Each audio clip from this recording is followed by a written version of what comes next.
네, 국내외 코로나19 상황과 이슈 전문가 두 분과 함께 살펴보죠. 서울대우 중앙대 약학대학 교수 강양구 TBS 과학전문기자입니다. 오늘 0시 기준으로 신규 확진자가 1,219명 나왔습니다. 국내에서만 1,150명, 해외에서 나온 확진자는 69명입니다. 수도권에서 749명, 비수도권에서는 401명이 나오면서 수도권 차지 비율은 65.1%입니다. 그리고 위중증 환자는 2명이 늘면서 이제 누적 326명, 사망자는 1명이 늘어서 국내 사망자는 모두 2,099명입니다. 교수님, 오늘 상황 어떻게 보고 계십니까? 주말 지나고 맞는 월요일이거든요. 예, 하나씩 짚어보겠습니다. 이제 오늘 검사 건수가 2820건이고요. 어제도 휴일이니까 적게 검사가 됐을 거니까 22,960여 건이니까 어제하고 오늘만 비교하면은 2,000건 정도가 적었다고 볼 수 있죠. 그러는데 어제는 발생이 1,442명이었고요.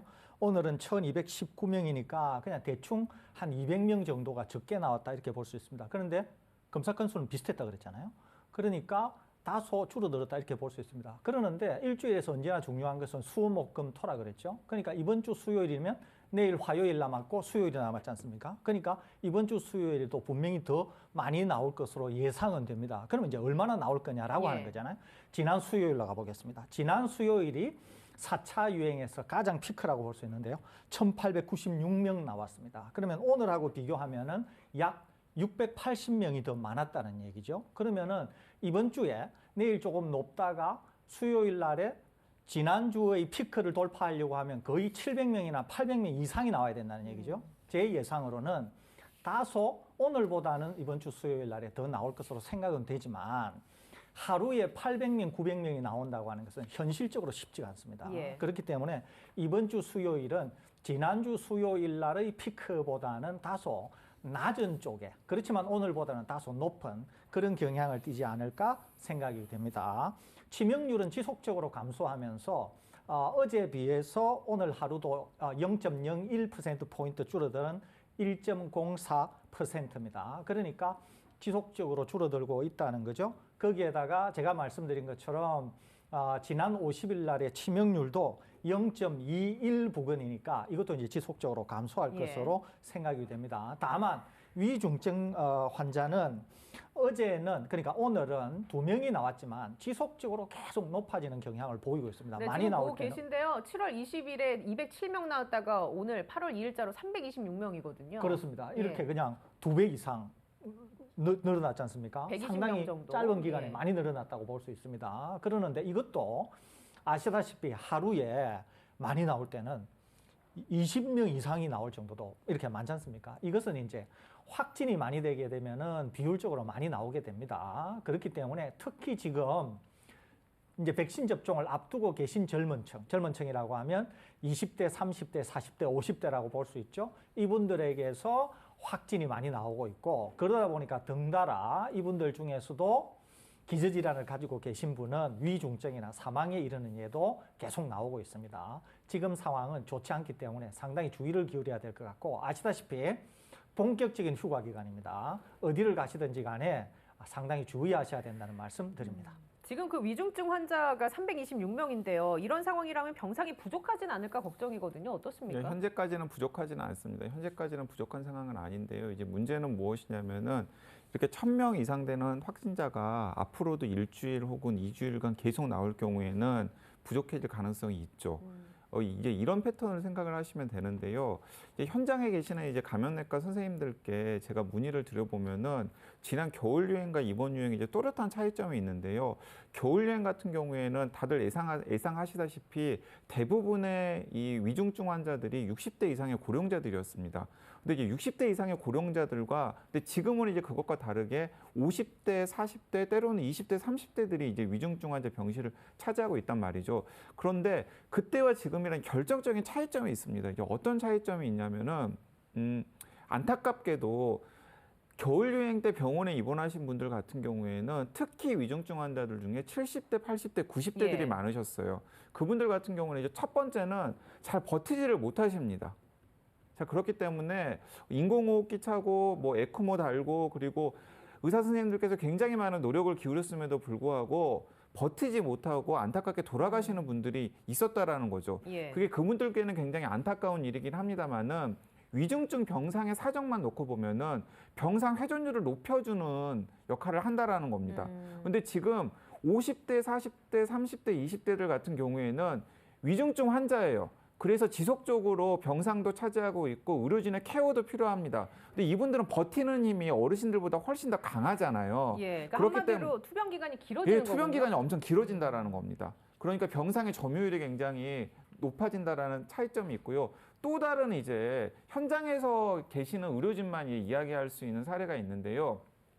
80대, 90대 어르신들 같은 경우에는 어느 순간이 되면은 유가족들이 더 이상의 연명 치료를 안 하시면 좋겠습니다라고 요청을 한다고 합니다. 그러니까 코로나19 때문에 희생되는 게 굉장히 안타깝긴 합니다만은 저 코로나19에 감염된 상태에서 저렇게 힘들게 치료받는 게 너무나 보기 안타깝습니다.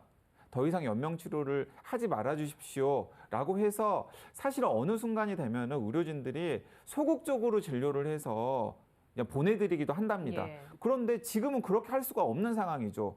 40대, 50대, 20대, 30대들 같은 경우에는 가족들 입장에서도 본인들 입장에서도 의료진들 입장에서도 어떻게든지 간에 모든 자원을 동원해서 다시 이제 회복하기를 이제 기대가 되는 분들인 거잖아요. 자, 그렇기 때문에 겨울 유행과 지금 유행 때와 비교했을 때 현장의 위중증 환자를 돌보는 의료진들의 이 피로감이라던가 혹은 병실 여건이라든가 이런 네. 것들이 이제 훨씬 안 좋다라는 겁니다. 근데 이제 지금 상황에서 계속해서 1,000명 이상씩 확진 환자가 발생을 하고 거기서 이제 지속적으로 20대에서 50대들 사이에 위중증 환자가 유입되기 시작하면 어느 순간이 되면은 병실도 포화가 되고 이제 의료진들이 동원해야 될 여러 가지 것들도 훨씬 더 심해진다라는 이야기입니다. 이게 수치상으로도 많아졌는데 그 이면에 또 그런 얘기들이 네. 담겨 있군요. 근데 교수님 또 이제 걱정이 되는 게 휴가 기간이지 않습니까? 본격적인 휴가 기간. 지난주 토요일에 이동량이 많아서 좀 걱정을 했습니다. 보도도 계속 나오고 있고. 만약 휴가지에서 감염이 됐다 하면 수치상으로는 언제쯤 이게 증상이 나타나서 반영이 될까요? 이제 기본적으로 감염이 되게 될 경우에는 이제 사람마다 좀 다를 수는 있습니다. 그러니까 젊은 분들은 감염이 되신다고 해도 증상이 급격히 드러나지 않죠. 그런데 이제 60대 이상이거나 기저질환을 가지고 계신 분들은 증상이 비교적 빨리 나타난다는 거죠. 그러니까 이제 우리나라에서 만일에 지금 본격적으로 휴가철이고 휴가를 가신 분들 중에는 비교적 젊은 연령층 분들이 많으실 거예요, 예. 지금. 그렇기 때문에 이 휴가철에 확진자가 발생해서 반영이 된다고 하면은 제 생각으로는 만일에 이번 주에 휴가 기간이다. 그러면은 다음 주 초반부터 반영이 될 가능성이 많아요. 근데 이제 초반이라고 하면 주로 주말에 검사 건수가 적으니까 예. 반영이 안 되다가 다음 주 수요일 정도는 이제 나타나기 시작할 거죠. 그러니까 만일에 이거는 만일입니다.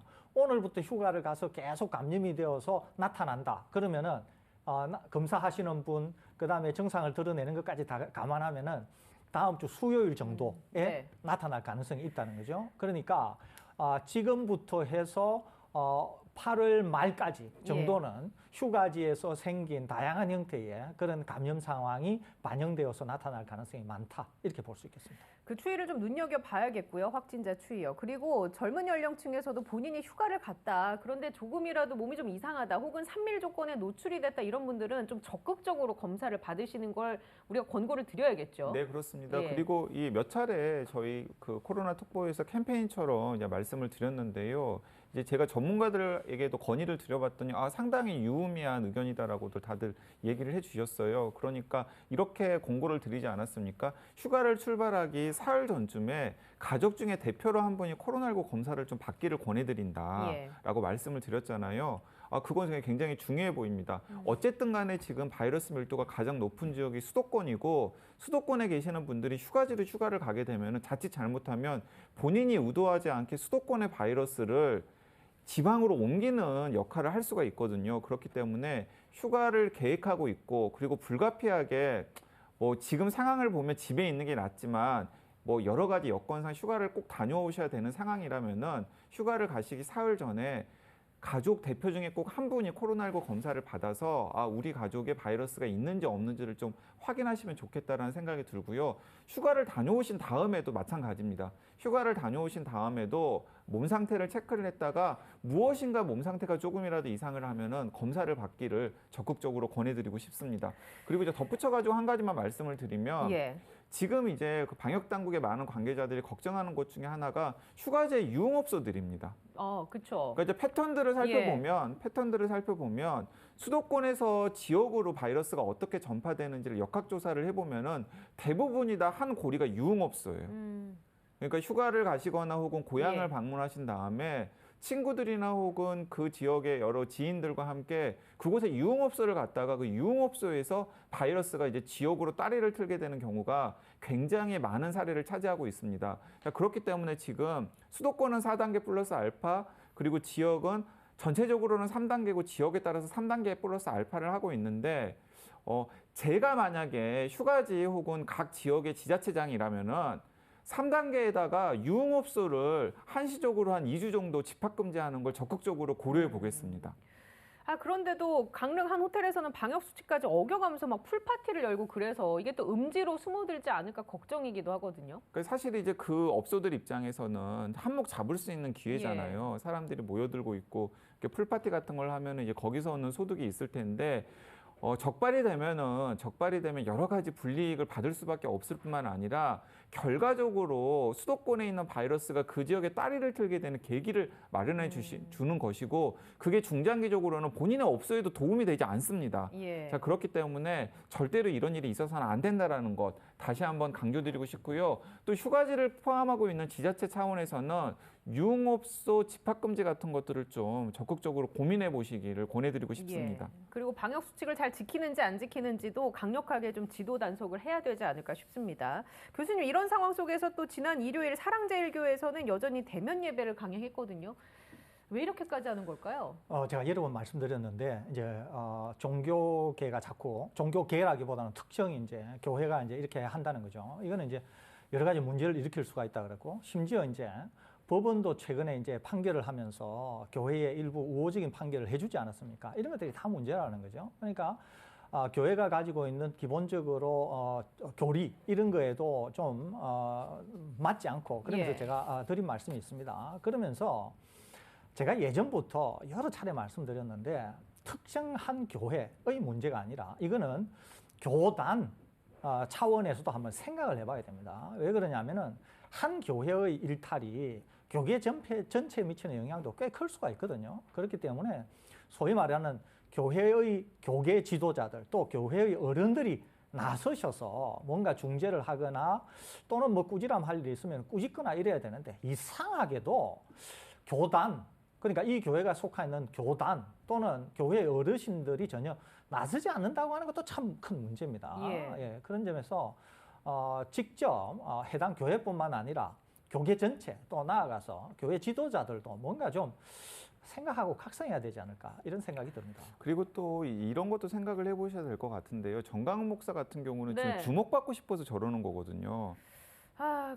요새 왜 그런 표현 쓰잖아요. 관종? 네, 그렇습니다. 그러니까 주목받고 싶어서 저러는 거예요. 그러니까 내가 마치 이 정권으로부터 탄압받는 혹은 공권력으로부터 탄압받고 있다라는 인상을 계속 줘가지고 자신의 그런 영향력을 좀 미디어를 통해서 키우고 싶은 욕망 같은 것도 지금 있는데 그래서 제가 생각하기에는 이렇게 많이 주목을 해주는 것 자체가 오히려 즐길 것이다. 네, 오히려 즐기는 거죠. 그러니까 이제 그런 부분들을 조금 신경을 써야 되지 않을까 하는 생각도 듭니다. 네네. 왜냐하면은 자꾸 그쪽에다가 경찰들 보내고 막 언론들 가서 카메라 들이대고 그러면은 더 그런 것들을 막 하려고 할 거거든요. 네네. 그러니까 작년에 8월 15일 집회 때도 그 불씨를 끄지 못해서 우리가 여기까지 코로나에 끌려서 왔지 않습니까? 그런데 올해 또 8.15 집회를 예고하고 있어요, 교수님. 물론 우리가 관심을 안 줘야겠지만 교수님이 따끔하게 한 말씀 해주실 수 있을까요?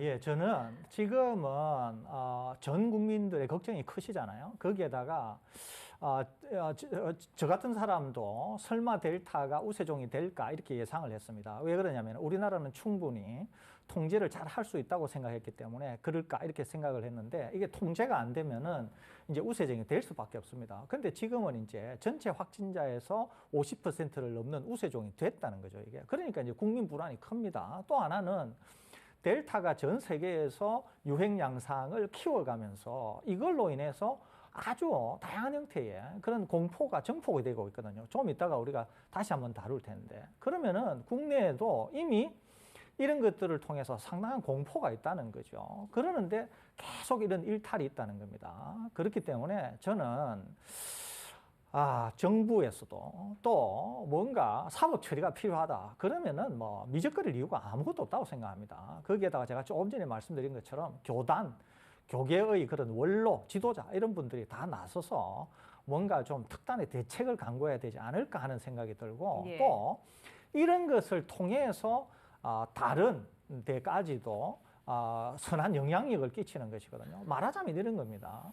조금 전에 강 기자님 말씀하신 것처럼 유흥업소는 항상 산밀 조건이 유지가 되는 굉장히 위험한 그런 장소다. 그렇기 때문에 지자체장들께서도 유흥업소에 대한 뭔가 집합 금지 같은 것도 한번 고려해 보십사 하고 제안을 하고 있는데 이분들은 지금 이 특정 종교에 대해서는 이렇게 얘기할 수 있다는 거거든요.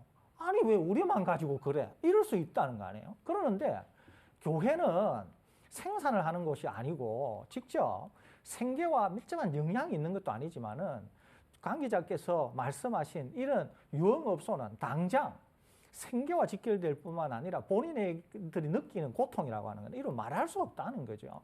종교의 본질이라고 하는 게 다 선한 영향을 사회에 끼치는 건데 본인들은 뭐 그런 걸 하지도 않으면서 지금 이 방역 수칙을 어기거나 또는 방역 수칙에 대항한다는 거 아닙니까? 그렇기 때문에 저는 모든 관계자들이 뭔가 좀 특단의 대책을 세워야 되지 않을까 이런 생각마저도 듭니다. 알겠습니다.